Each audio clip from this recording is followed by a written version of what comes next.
श्रीलक्ष्मी अष्टोत्तरशतनामस्तोत्रम् वन्दे पद्मकरां प्रसन्नवदनां सौभाग्यदां भाग्यदां हस्ताभ्याम् अभयप्रदां मणिगणैः नानाविधैर्भूषितां भक्ताभीष्टफलप्रदां हरिहरब्रह्मेन्द्र दिविसेवितां पार्श्वे पङ्कजशङ्खपद्मनिधिभिः युक्तां सदा शक्तिभिः सरसिजनयने सरोजहस्ते धवलतरां शुकगन्धमाल्यशोभे भगवती हरिवल्लभे मनोज्ञे त्रिभुवनभूतिकरे प्रसीद मह्यं प्रकृतिं विकृतिं विद्यां सर्वभूतहितप्रदां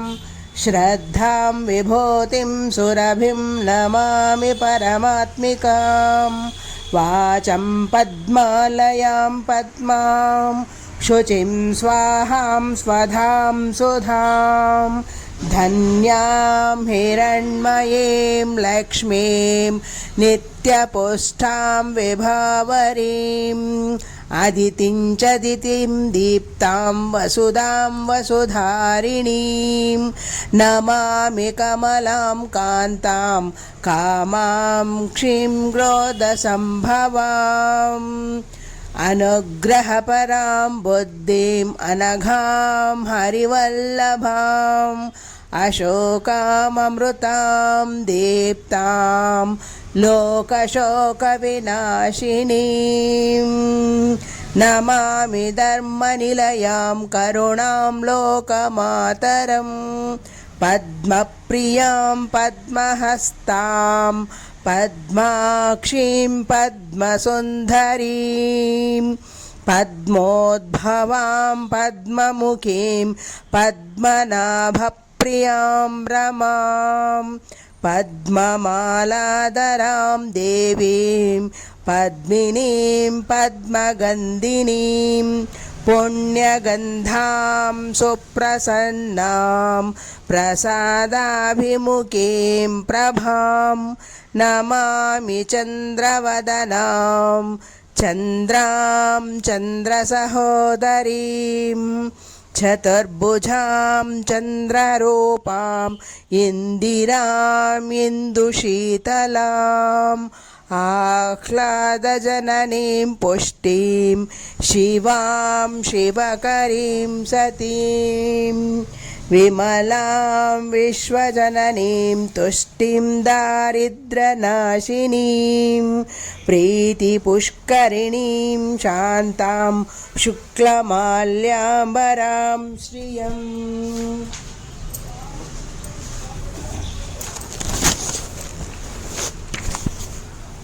भास्करीं बिल्वनिलयां वरारोहां यशस्विनीं वसुन्धरामुदाराङ्गां हरिणीं हेममालिनीं धनधान्यकरीं सिद्धिं स्त्रेणसौम्यां शुभप्रदां नृपवेश्मगतानन्दां वरलक्ष्मीं वसुप्रदां शुभां हिरण्यप्राकारां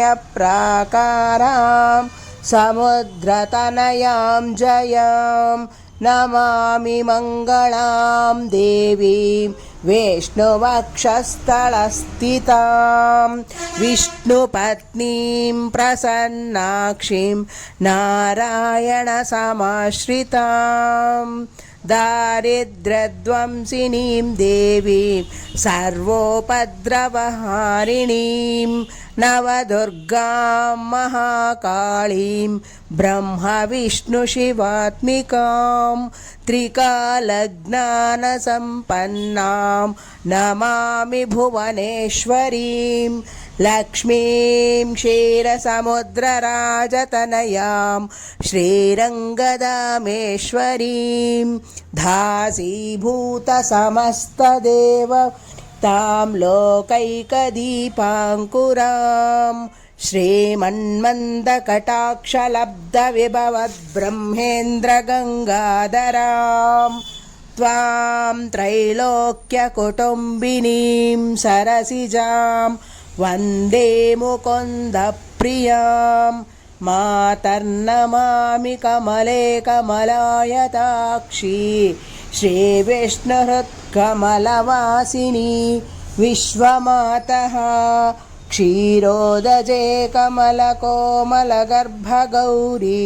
लक्ष्मीं प्रसीद सततं नमतां शरण्ये